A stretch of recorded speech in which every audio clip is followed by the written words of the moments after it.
Listen, folks. Okay, let me go and get focused. Lord have mercy. What is it? It's Wednesday. Is it the 30th? Yes. What's going on? James Hicks here, Hicks New Media. Welcome to the Digital Collective. I must say, over the moon, all that stuff, right? To have my guy. The only other guy whose swag I'm going to be wearing, I'm going to be rocking. You see it in the lower thirds there, powered by Pagely. Listen, Pagely was started, gosh, when was it? 2000, mid 2000s. We're going to talk about 2009. This, you hear him in the background, right? By Joshua Strebel, Sally Strebel, husband and wife duo. You know, they really started out of an idea based on a need. Many people at the time were running WordPress websites that were growing out of the confines that many existing shared hosting providers allowed. Growth was happening. Sites needed to scale and needed to be professionally managed. Enter Pagely. Founded by, like I say, Josh and Sally, they are the market leading WordPress hosting organization, period. They've gone through a lot of changes, a lot of ups, a lot of downs, a lot more ups. But we're going to talk a little bit about some of that. Talk a little about the highs and lows of running a successful service-oriented business in a competitively crowded market. We're going to talk about what's next from a professional perspective. And if the pre-show is anything to say, we're just going to chop it up and we're going to reminisce about some things. So without further ado, you guys didn't come here to see me. Josh, just Strebel. Oh my goodness, where my music at? Where my sound triggers at? My What it do, brother? How you doing? Oh, fuck, James. You're doing great. Look at him. Look, I haven't seen you like this is as close to real life as it's been in a long time. I haven't seen you in over a decade. Yeah. Pressnomics won, right? Pressnomics won. You hired me, brought in my skills to do whatever. I don't know, to videotape the very first media partner. we did social media walls and everything. I had my little Sony mirrorless camera back in the day and was just shooting video of you and Dre and Gregory. It was just amazing time, that very first Pressnomics. But listen, I can give the elevator pitch of who you are, but for my community who may not know you, and I don't know why they wouldn't, I think it's always best to have someone give their own origin story. Tell the folks who Joshua Strebel is, if you don't mind, brother. Shit, you're a hype man.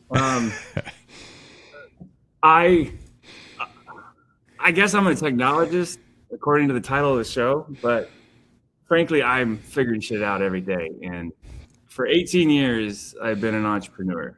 I got out of college, worked for myself, did design, development, light SEO work. In 2006, we come up with this prototype for managed WordPress, my wife and I, Sally. And then in 2009, we called that Pagely and went to market as the first managed WordPress host. And 13 years later, it became a $2 to $3 billion channel with multiple competitors and multiple players. And in November of last year, we sold the company to GoDaddy, of all people. And since, we've been adjusting to life in corporate America, which is actually mostly more fun than not. And, you know, kind of wrapping our head around this new paradigm of what do we do now? Like, is this our last hurrah? Do we have something else in us? Are we just going to retire and like build cars and take the kids to the park? Nothing wrong with that. We're figuring out this new stage in our life, but all in all, it's so good to be here.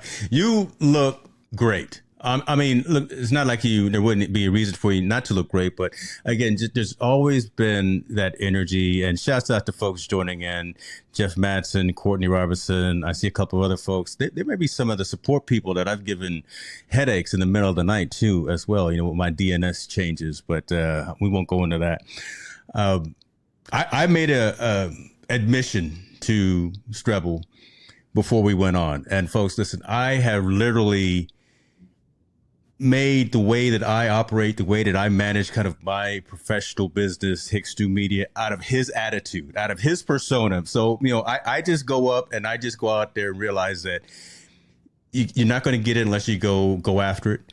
You're not going to get it if you're lazy, if you're not focused on what you're trying to do, and don't let anybody stand in your way. And I got that from you. I got that from you at the Automatic event in San Francisco. We were pretty drunk, even though we were pretty drunk that night. Hold on. Right. Even though we had a number of beverages, but I still recall that piece right there of just you and I really chopping it up and having real heart to heart discussion. And we've been friends.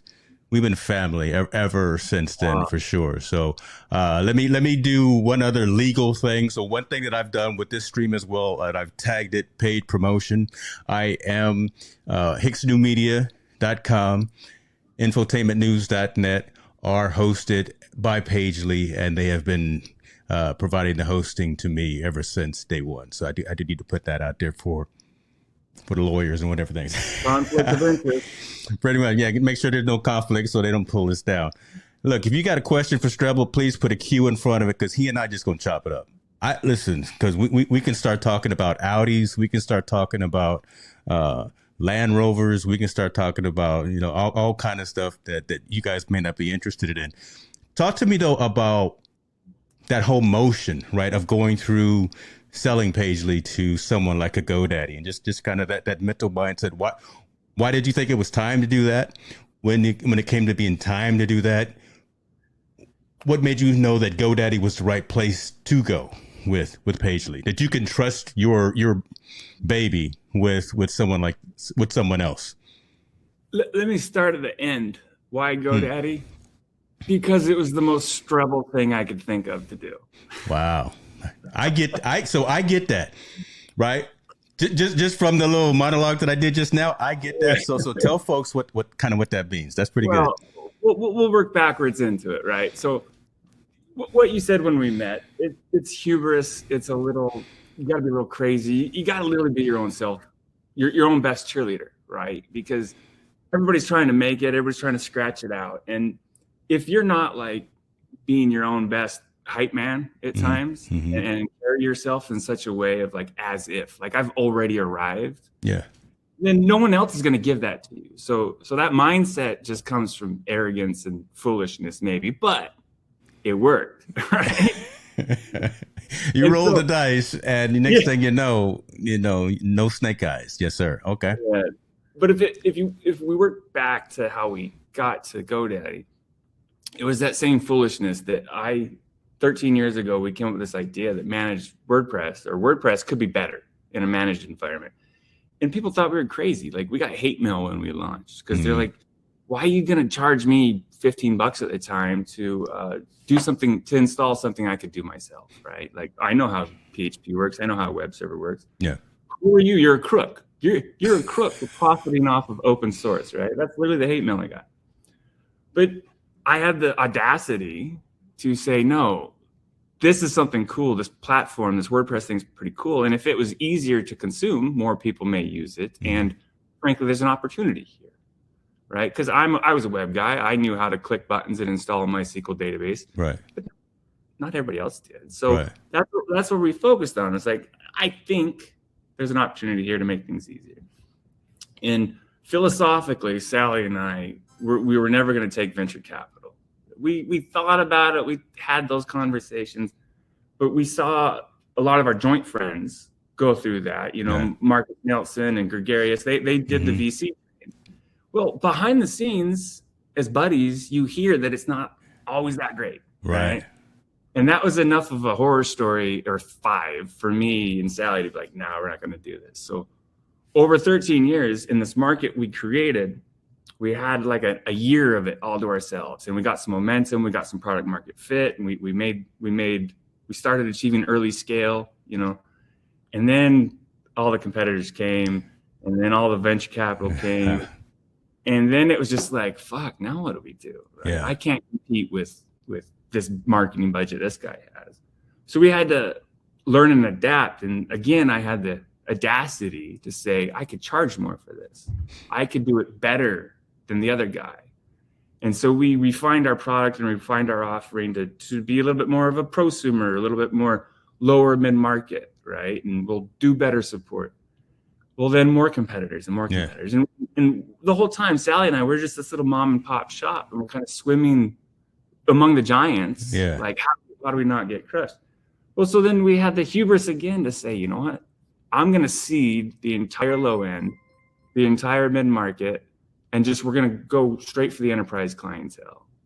And so we revamped our company around that about year 6. And so for, half our life, we were struggling to figure out where we fit in a market we created. And in the second half of our life, we essentially dominated the top of the channel. True. And so we had to do things differently rather than $10 a month hosting and try to limit support. We charged really high volume or really high prices and threw like really smart labor at support. And so we were able to build a brand that was focused on quality of service, NPS scores, the Ferrari approach, as you will. And so during all that time, we had all the M&A discussions. We could have picked and choose who we were going to sell to at some point. And surprisingly, it was the third conversation with GoDaddy where they finally got me. Wow. Right? And this conversation before, the worst night of sleep I ever had in my life was the day after I said no to their second offer. Because I'm like, that was a lot of money. What did I just do? Right? And what I did was I commit myself to the next 5 or 6 years of going it alone again, right? But anyways, we felt like after 13 years, we had figured out the product, we figured out the market, we knew what we were doing, but we were still having trouble kind of scaling that out. Like we were making plenty of money and we could hire and we could build things, but we weren't helping enough people. And that sounds really cheesy, but Sally and I, that's really what we're doing this for. We just wanted to help people. And so the opportunity, the most Strebel thing I could think of doing with Pagey was going to where I could help the most amount of people. GoDaddy is this. Hence GoDaddy. Yeah. They're this 100-pound sleeping gorilla. Yeah. That has all this mass and all these customers and all this opportunity, but they got some baggage. They've made some missteps. Yep. But what they do have is they have the willingness to change and be better and try new things. And they invested in me and they wrote me a check. So they must believe in what I want. That's huge. That's huge. So we landed in this big corporate company, and to be frank, we were all a little scared shitless.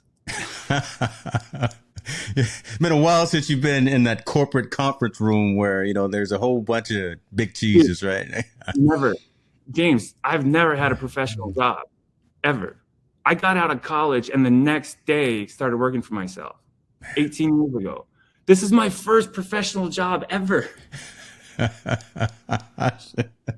Folks, you're not going to get this anywhere else, but this is pure, unadulterated, uncut. Go ahead, brother. Go ahead. Come on now.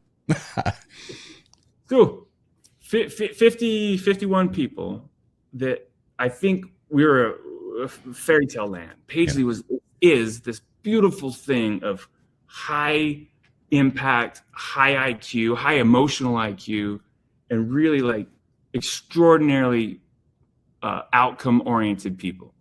Mm-hmm. And we were doing the work of 150 people as 50, right? And just amazing. And we come into GoDaddy and we're like, oh shit, like what are we in for? They're gonna eat us alive, they're gonna try to change us. And so for the first week or two, I think we all had, elbows out. Yeah. Protecting your own. Yep. You're not gonna eat. You bought us for a reason because you need us. Yeah, I got you. But you quickly learn, wait a minute. These guys all want the same thing. Yeah. They want to help people. They want to be successful in business. They want a good brand. They want good, NPS scores. And maybe we can help them get there. And so when I changed my mindset a little bit to be a little less like, fuck you. Yeah. It's more like, actually, this is the opportunity I wanted. Now I have all the tools to do it. And baby, we're just getting started. Like, I am so jazzed. I'm having more fun in these last 3 months than I did the whole last year of Pagely. Not that there's anything wrong with Pagely, but frankly, you get a little bored, right? And you got a lot in the tank, literally and figuratively, all that, right? You nowhere near being done. I'm seeing Jeff Matson. I think I remember that name. I think I worked with him midnight. Hey, I need podcast.hicksnewmedia.com switched over to a new DNS. Can you help me out? Let me pause though, and I think I made an assumption here.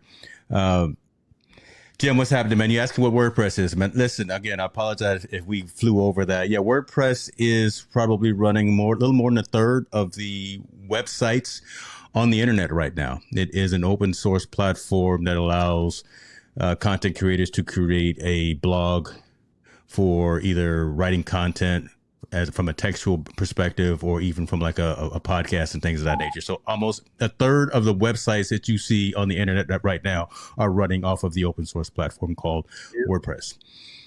Yeah, not just blogs. You can do e-commerce, you can do membership sites, you can do any website type you think of. There's a plugin for it on WordPress. Yeah, a lot of the major sites that you probably go to online might be run by WordPress.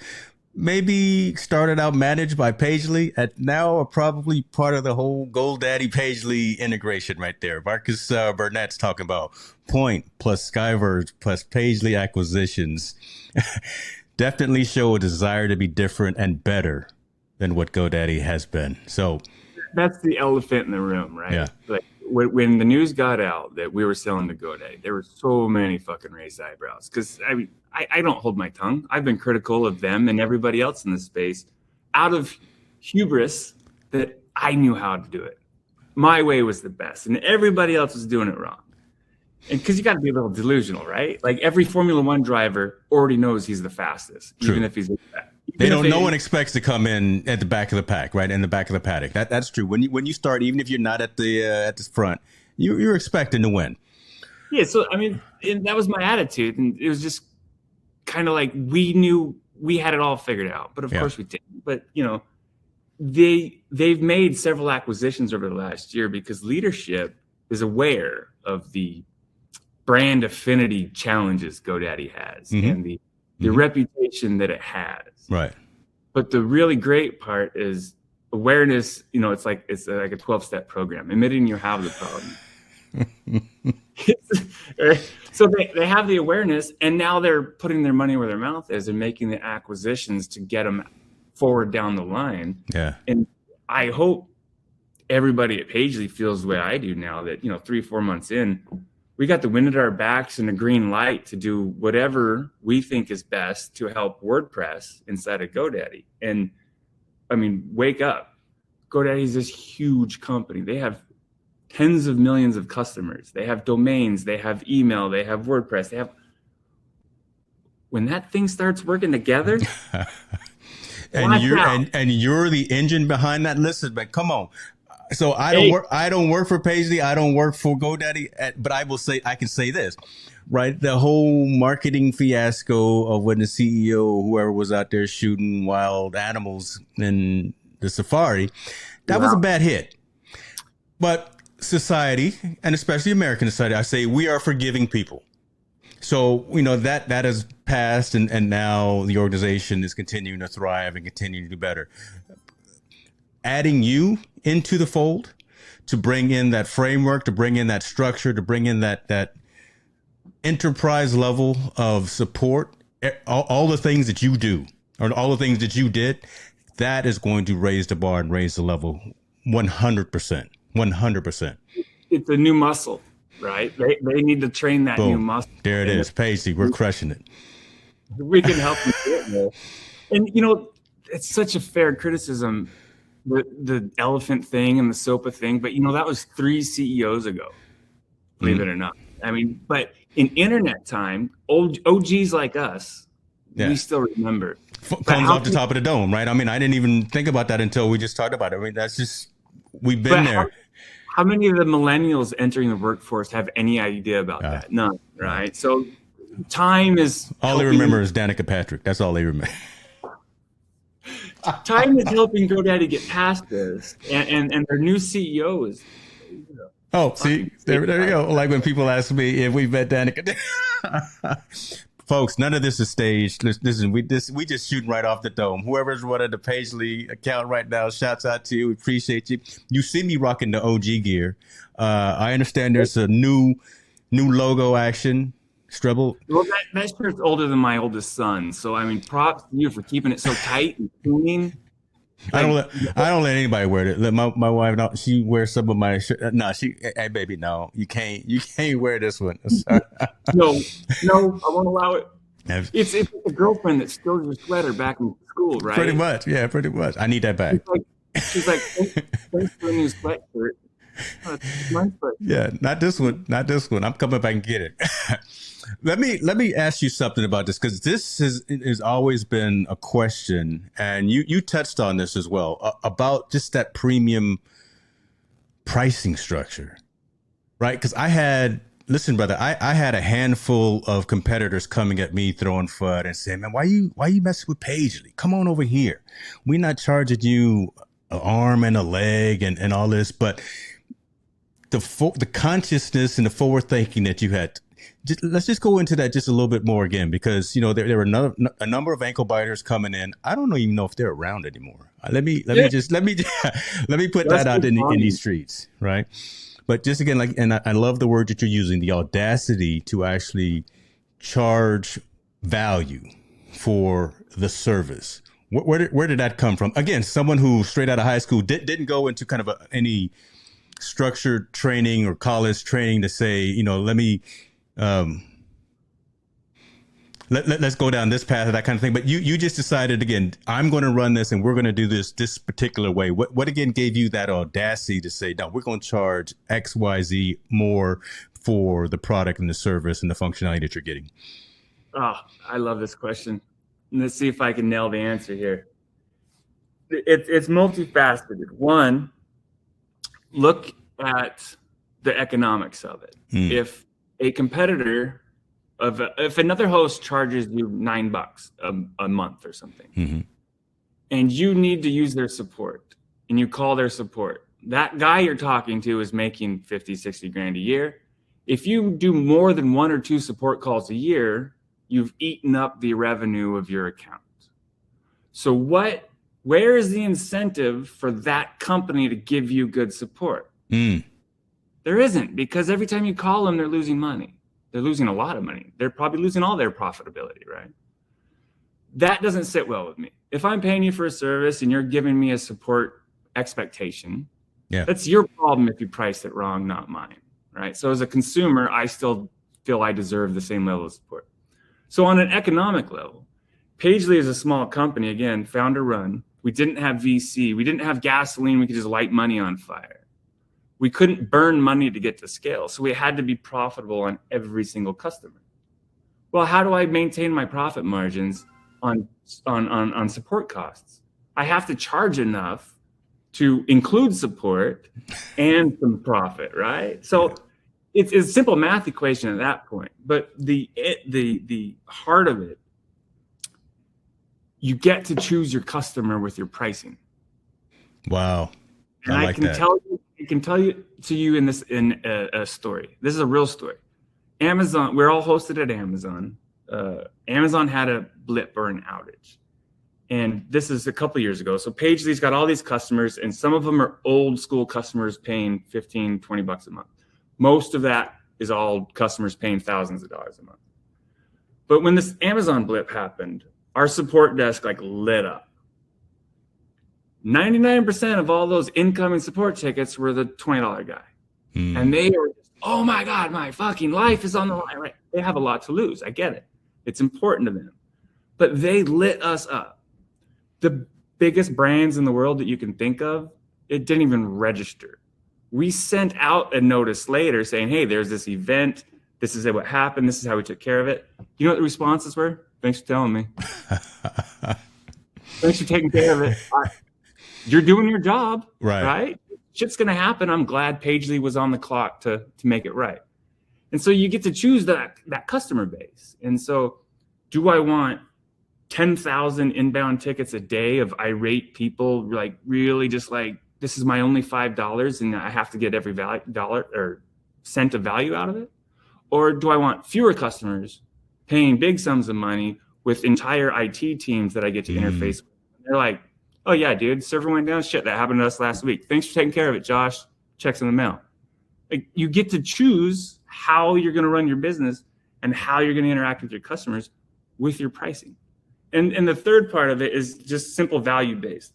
Some of the sites we run at Pagely are like actually mission critical. They're not a real estate site for a local realtor. Yeah. They're not, a cat blog. They're actually like mission critical shit. And if it goes down, like real dollars are lost, like millions of dollars are lost. Why should I charge $50 for that service? Why should I charge $10,000 for that service? Yes, sir. If it's that important to you and you're making that much revenue from it, shouldn't I get a little? Definitely. If I'm managing that environment for you, people pay attention to what they pay for and pay for your value, pay for your worth. I love that. Right. I love that. And so you price it accordingly to the value you're delivering. And it doesn't work all the time, but because to some people the value is only $20. But we went and found the customers where the value is $20, $50, $100,000. Yeah. And guess what? You only need a few thousand customers at those price points, and you're doing just fine. Folks, okay, listen, get your whiteboards out, get your notebooks and your pens, because listen, this is a 201, 301 level course from Dr. Strebel right now. Again, this is from a business perspective. Don't just look at this with blinders on for managed hosting organization. If you're a service company, if you're an entrepreneur and you're looking to build your clientele and really build a business, charge your worth.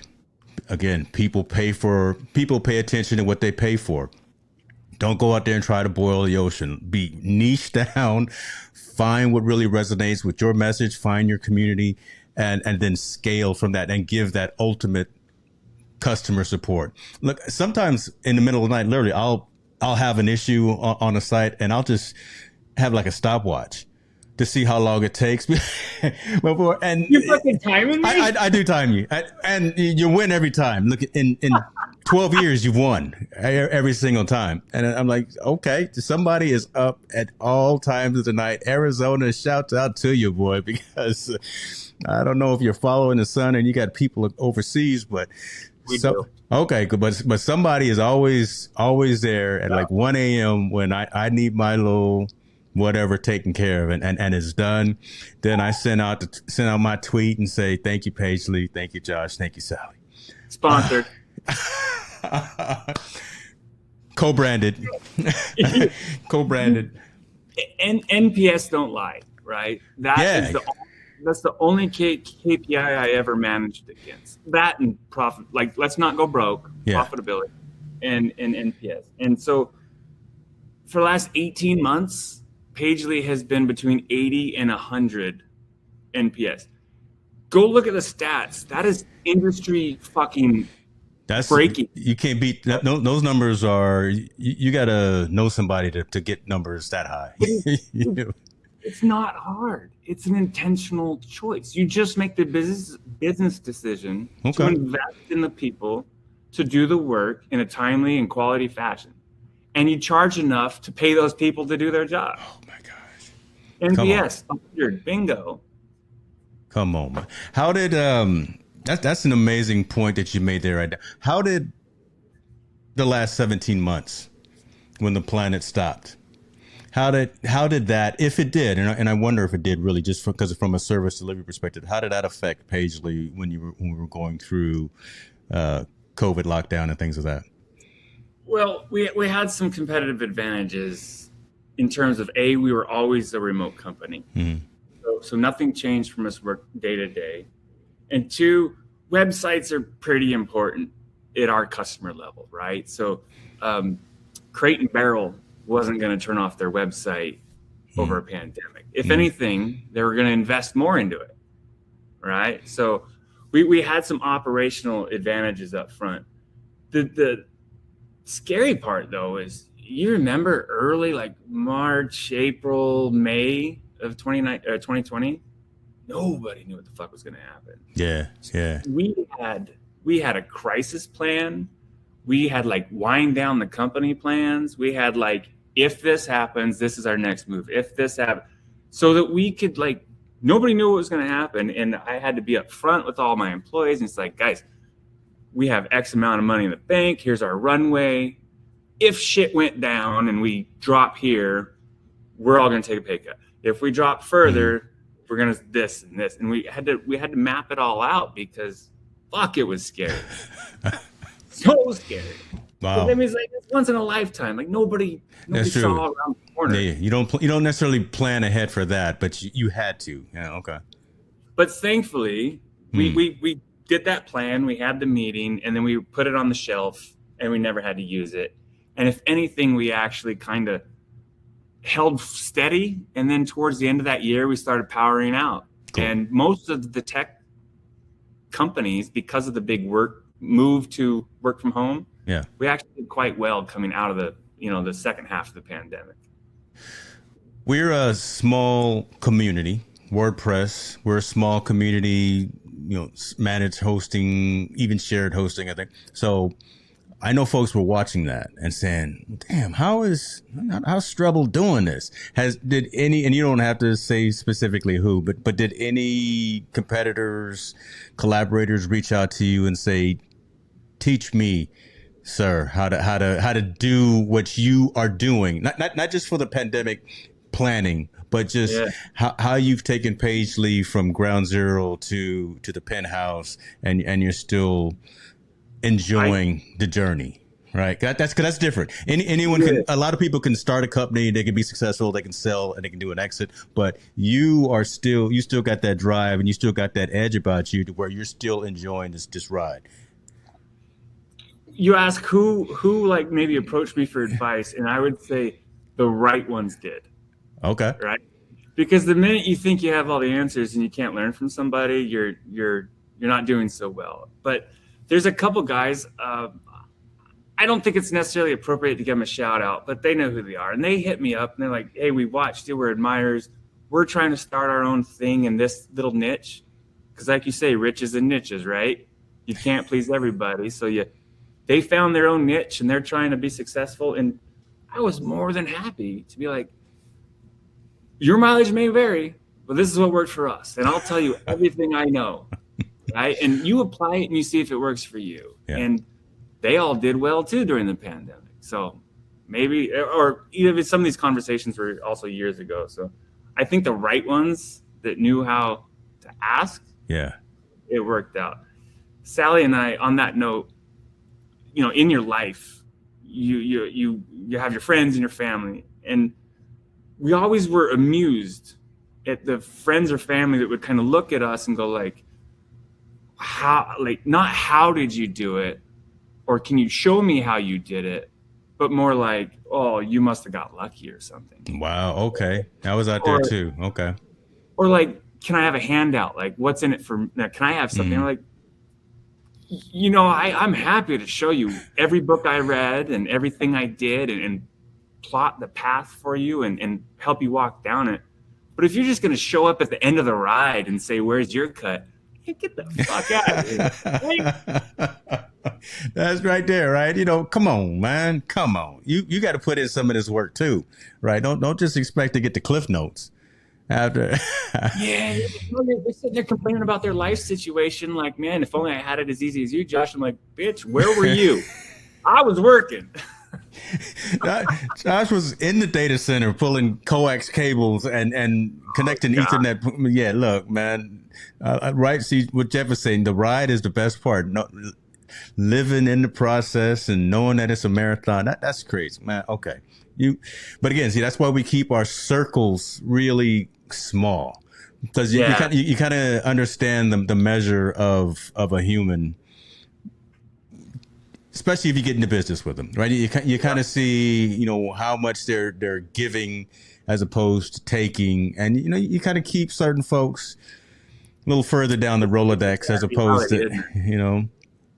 And what's also interesting with that is I was told by a business mentor really early on, he's like, you're going to go through life, and as you make steps in your career, you may gain new friends or lose some friends, because it's you always want to surround yourself with people that can help you get to where you're going, like metaphorically, not that you need something from them. Yeah. But you're in sync with, like, you can have the same conversations, because being an entrepreneur or a founder is a lonely existence, because on the outside it's all good, man, we're fucking crushing it.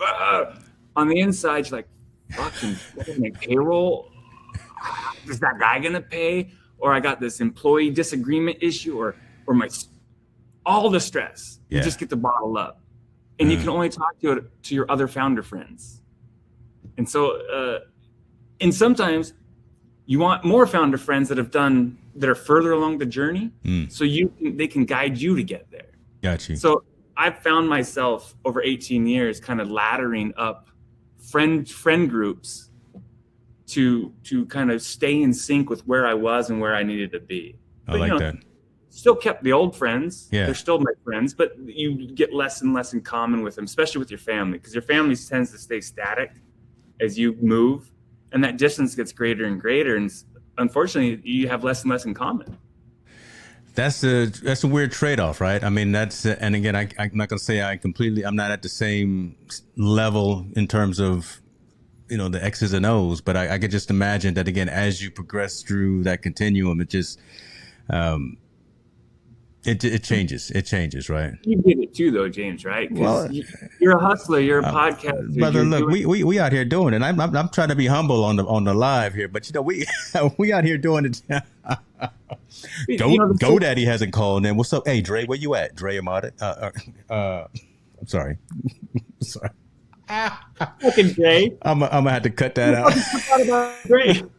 Where's our meter at? Dre, I'm gonna say his whole name right now. Dre, where you at, brother? So here's the thing. So what's probably happening is, so this is the first stream where I'm giving folks a little fear of missing out. It's only going to YouTube for the live.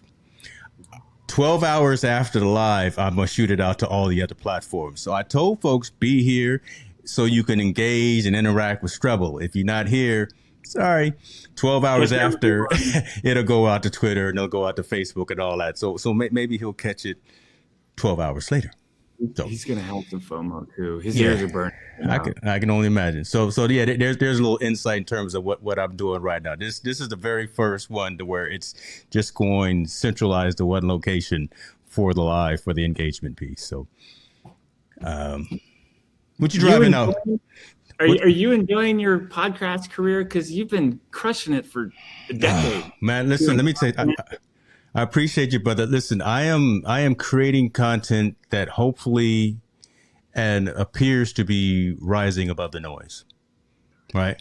That's the whole idea. The mission is really to entertain, enlighten, and educate.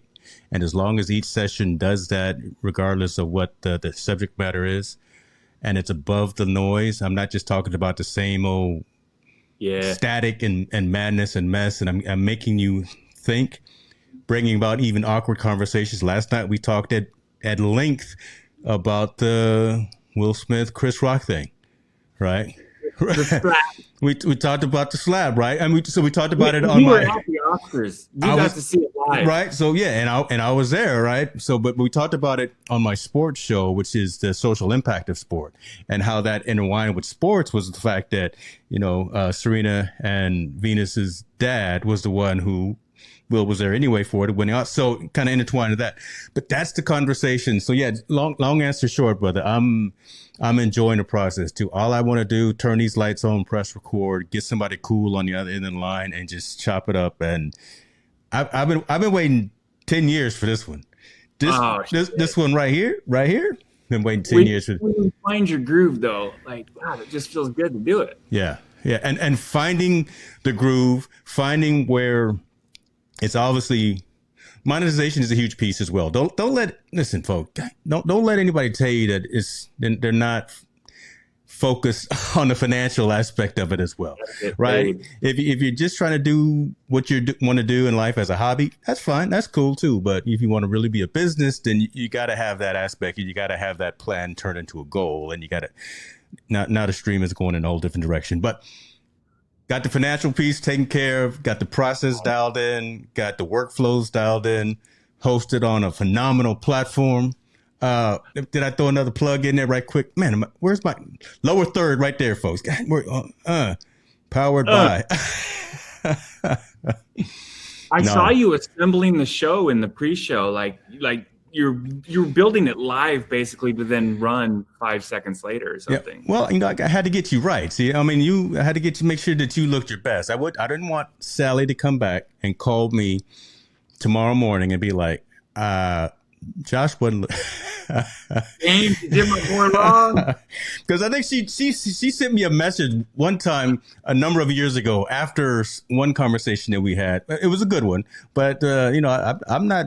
Look, you may wear the pants, but Mama holds the belt. No argument.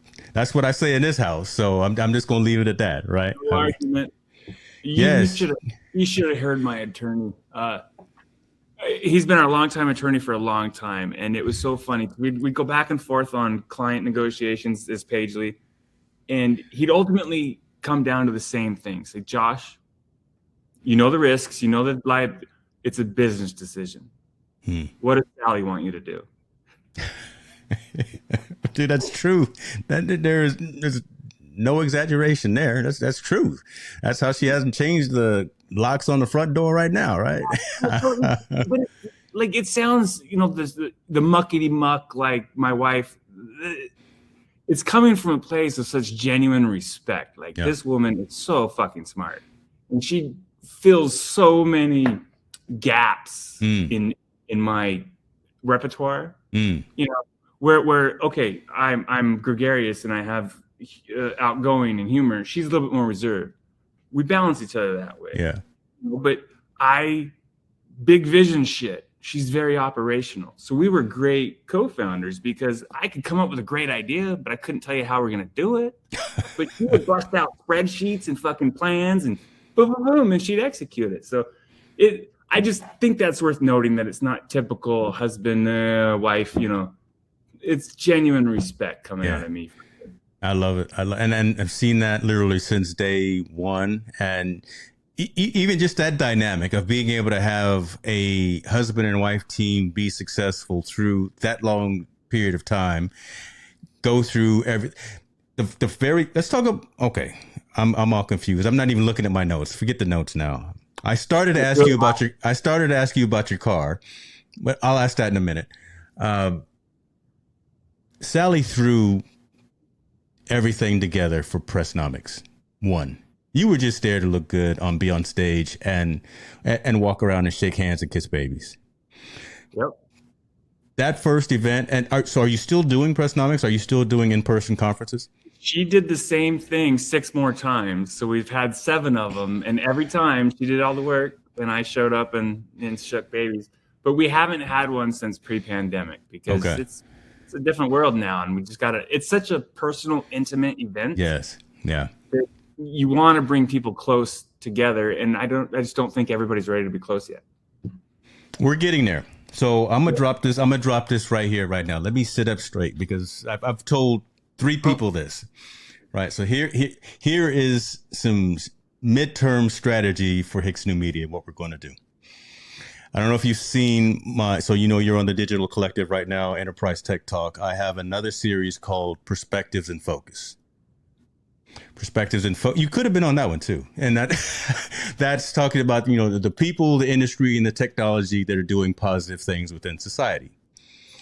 My plan by 2023 is to turn Perspectives in Focus into the next TED. Boom. That is the right amount of just like hubris. That's some Strebel for you right there, boy. That's some Strebel for you right there. No, God, Jesus. If you don't call your shot, if you don't Babe Ruth it and say, that's where I'm going.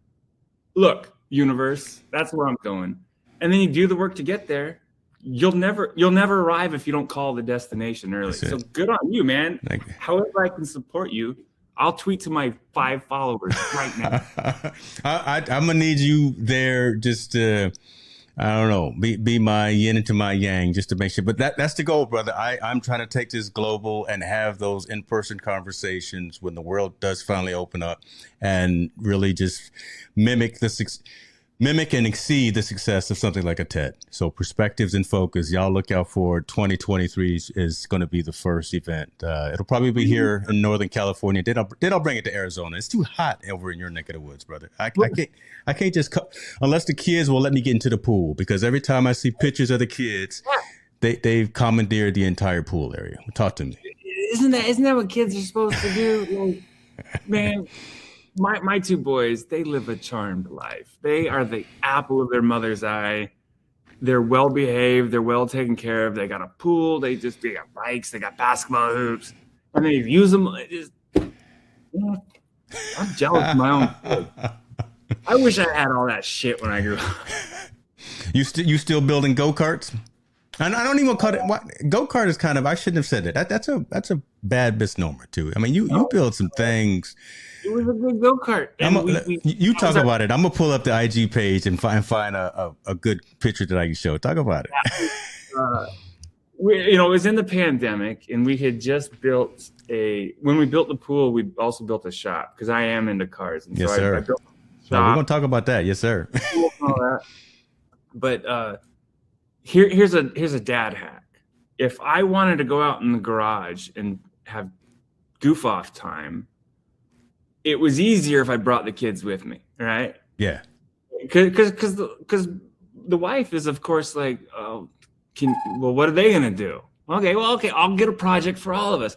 So I ordered a set of go-kart plans. They literally showed up as blueprints, and a kit with the engine and the motor and some parts that you couldn't make.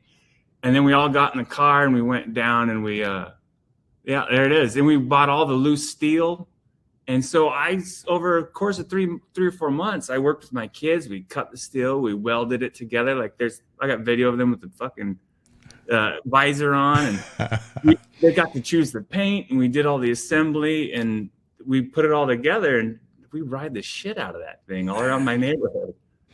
Now, y'all see Sleeper 7 right behind the so come on now, let's talk about Sleeper 7.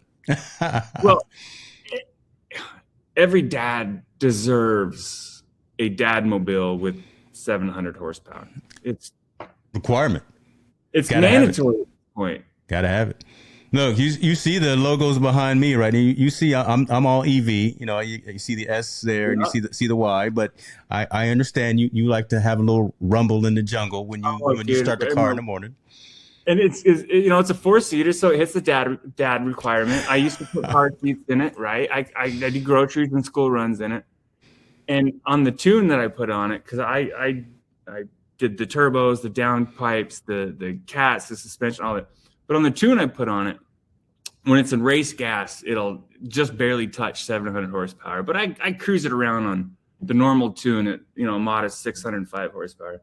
But that is the right amount for a dad to drive around. Oh, it's so beautiful. I put those wheels on it a couple of years ago, those Vorsteiners. Oh, Come on now. Oh, those are 21 by 10.5, dude. 3-piece wheels.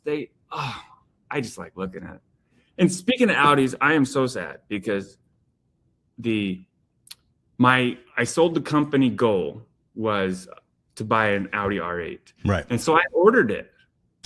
And I probably won't get it this year. Probably won't. Probably won't. You probably won't. I hit up the dealer every few weeks. I'm like, any news? He's like, nothing, man. We ain't building shit. You got no VIN. You got nothing. You got.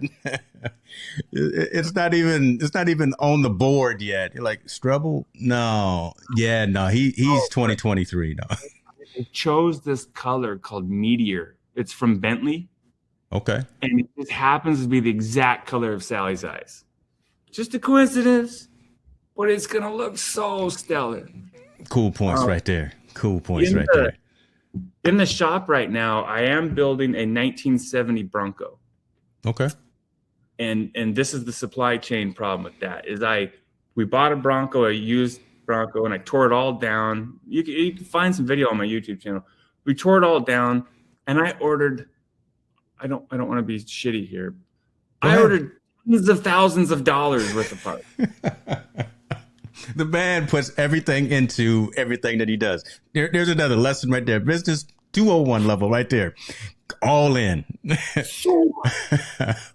and then none of it arrived for weeks, for months. And then like one box showed up like, okay, I got a bag of bolts. And then like a rear end would show up, and then this coil springs, and then finally the motor showed up on the trans. And so I literally have an entire 1970 Bronco, but it's all modern shit. I'm doing a rest of the mod. So it's a brand new 5.0 out of a Mustang, brand new 60. Anyways, Willwood brakes, and it's all sitting in boxes because I'm still waiting for parts. And this is going on month 11. April was when I started. So I'm slowly building a Bronco if I can get the parts I need to build the Bronco. Ethan be driving before. Well, your boy will be driving. Right? Yeah. At this rate. Golly. So the whole reason, really, I like to say this, that I like cars and I like other things, like I like mountain biking, I like snowboarding, because my career was made with a keyboard. But that is my least favorite form of entertainment. Like work's done, I just get me away from this thing. So I've always pursued interests that use my hands, that got me sweaty, that just got me out of the house, and it's touching grass. Like that's a funny way to say it. Yeah. And, you know, so I work on the net. I don't recreate on the net. You don't live on the net. You work on it, but you'll.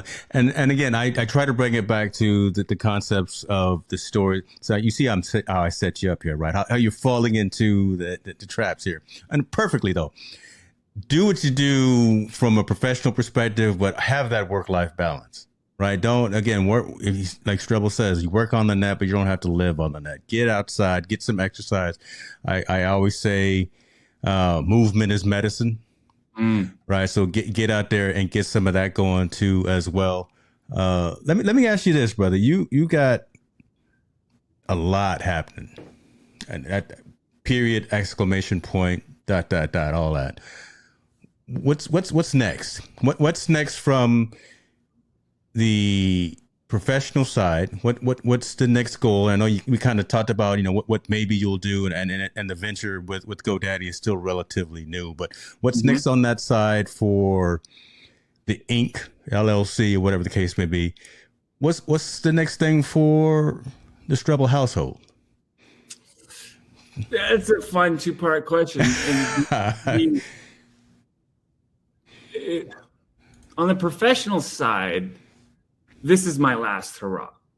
I have no ambition to start another company. I have no ambition to go hustle or invest or be a seed.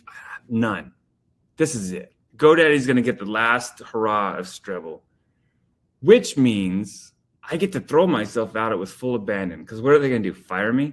I already cashed the check. Like, I get to do whatever I want within, you know, bounds of sanity and reason for the next few years. So I'm going to throw myself into that wholeheartedly. And there's so much opportunity. Again, that's why I chose GoDaddy to sell the company to. There's so much opportunity there that with some strategy, some direction, and some teamwork, we can really make some waves, and we can kind of fulfill Sally and I's bigger vision of helping more people. Could you imagine if the Pagely Way was the entire vertical? Like if you could do Tesla quality service at Kia prices, right? Wow. There's a way there, and we're going to find it. And we're doing some interesting things with e-commerce. We got a new product coming out in the next couple months, you know, kind of revamping the way WordPress does e-commerce to a new market segment, which is all new for GoDaddy. It's a new muscle they have to train. So professionally, that's what I'm up to. Sally is retired. Lucky her. She's out at the pool right now. Yeah. I love her. But we also have been given this gift. And I'm not saying GoDaddy gave me a gift. but we gave ourselves a gift by busting our ass so hard and sticking true to our values that when the day came that we got paid, it's a gift. We're done. So now what do you do with that gift? Well, geez, we got kids that are still in elementary school, so we get to spend way more time with them, and we've hiked more and biked more and gone on more than we ever have just in the last few months, because we have some of that time back. Yeah. Like we don't have to talk about business at dinner anymore. Love that. I leave it at the office. She's not even involved. So she's like, yeah, whatever. We can talk about the kids. She's starting a foundation. She has some philanthropic things that she wants to do. And, once I get past April 18th, you should see the fucking tax bill I got to write. Once we get past that, we have some charitable goals that we want to do. Sally wants to make that meaningful change in the community, just like we did in WordPress, just like we did at Pressnomics. Take that to like our friends and neighbors, and we have the means to do it now. And then obviously, once I'm done with work, I just want to stink around and build cars and drive cars and race cars and take vacations. I'm going to be the coolest retired dude at like 46, 47. Like, I'm never going to work another day in my life. I have no ambition. You're going to do everything that you want to do from this day forward. And Jeff, you said it correctly. Sally is the real legend. This guy right here on the other side is not too bad himself. Listen, bro, I'm at a loss, and I'm normally not at a loss for words. All right, but let me give you these flowers while I got you here. Something from my grandmother and from my mother. You did what you did, and you did it your way. That little Frank Sinatra there, right? Okay, proud of you, man. Really proud of you and Sally, and the example that you are leaving and showing for your kids and for the OG Pagely folks as well. Right. And now what you're going to infiltrate into that big machine of GoDaddy, because I think they really needed you. They needed you more than you needed them. Is really how I'm saying it. Right. So congratulations on all that, man. Yeah. I'm not going to disagree with you on the insurgency part. That's exactly what we're doing. We're the insurgency, but it's a team effort. And James, man, thank you. It's the validation sometimes is so big, and you get validation from different areas. Like I got validation in the form of a big check. I got validation for this, but coming from folks that I've known for a long time that I respect, like, thank you, man. And I'm just glad I got to be your friend all these years, dude.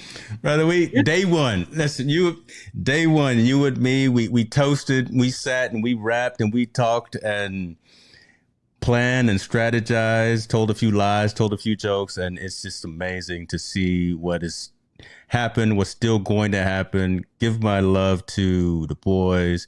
Give Sally a big hug and a kiss for me. Listen, folks, if you're not involved in Pagely, if you're not involved in what GoDaddy is going to be doing with them, I'm going to put all the links in the description so you can keep up with this guy. I'll put a link to your public IG page. Obviously, I'm going to put the other one up. so folks can drool over that Sleeper 7. And what do you call the go-kart? The land shark? No. The land speeder. There you go. Come on.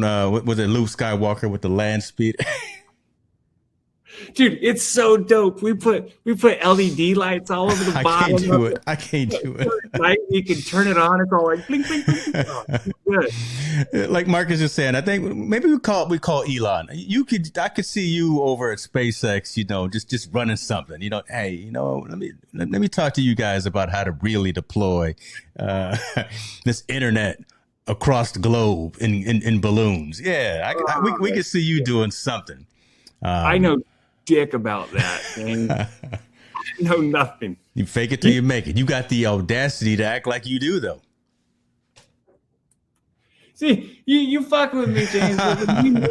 When we met way back, 10, 11 years ago, you were the cool one. I'm like, I want to be like this guy. The way he carries himself. Look at his swag. Like, God, God, this guy's on it. Like, I want him at my event because he's going to make my event cool. Right. And, matter of perspective. I think we're both each other's greatest fans. I'm going to take that. I'm glad I got that recorded. I'm going to keep this forever too. Brother, True. Be good to yourself, man. Take care. I want to be cognizant of your time because, again, you don't work too much. It's 5:03, or let's see, no, yeah, Arizona. Yeah. You guys don't recognize daylight saving. Is it still 5:03? Up with California now, yeah. It's weird because in the fall and winter we're on Utah time. Now we're on California time, so. It is 5:03, and I guess I got somewhere to go. But you got somewhere to go, put the sandals on or something. Go get on a skateboard, jump in Sleeper 7, and do what you got to do. Be good to yourself, brother, man. Thank you so much, James. I appreciate you, sir. I love you, man. We out. Cheers.